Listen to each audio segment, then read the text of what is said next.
Here's question 2. Well, we use our normal distribution and our calculator. We want greater than 22.1 minutes. Shade the area and go to your calculator, stats, normal, NCD, put your upper and lower limits in. That sign is for infinity for the upper, so just put a large number in. The standard deviation 0.421.8, and there's your probability. For the next one, we want between 21 and 22. Again, we put the upper and lower limits in as 21, 22. The question says out of 44 runs, so we take that probability, times it by 24, and round it, because we would want a whole number for the number of runs. It's relational thinking. You're relating two things into the question.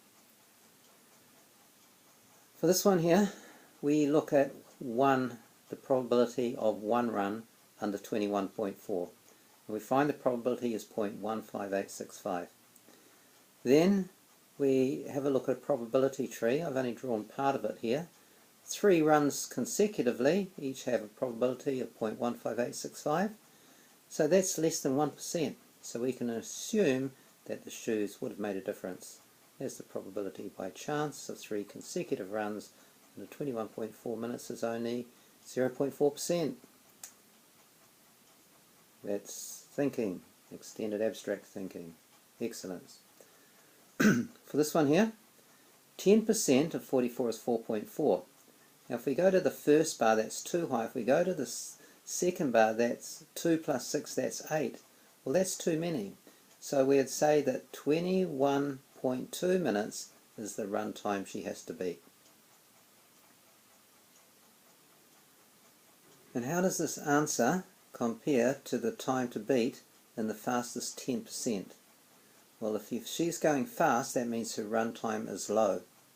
And so we take the standard deviation is 0.4.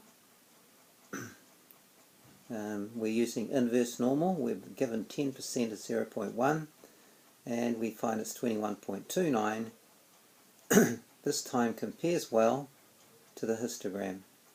20.29 is about halfway into the next bar on the graph, and so it's a reasonable estimate. You can see it there, 21.29, 21.3 minutes, halfway in that graph, so I'd round it to 21.3 minutes. And for the last one here, compare the distribution of run times above with the normal distribution you used earlier. Well, so I've put them both here. We can see that the centre is about 21.8 on both, so the median appears to be close to the median of the normal distribution.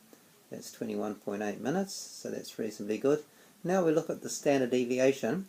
There are 3 standard deviations either side of the mean, so we look at 23 minus 21 and divide that by 6, and we find that the normal distribution is 0.3 reoccurring. That's pretty close to 0.4 for the standard deviation. We've got a high point and a gap, and these high points and gaps do not really match the normal distribution well, and the graph is not symmetrical.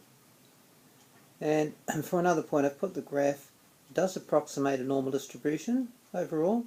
You can draw a normal distribution there. So overall, the normal distribution is a reasonably good estimate or approximation for the data. Finished.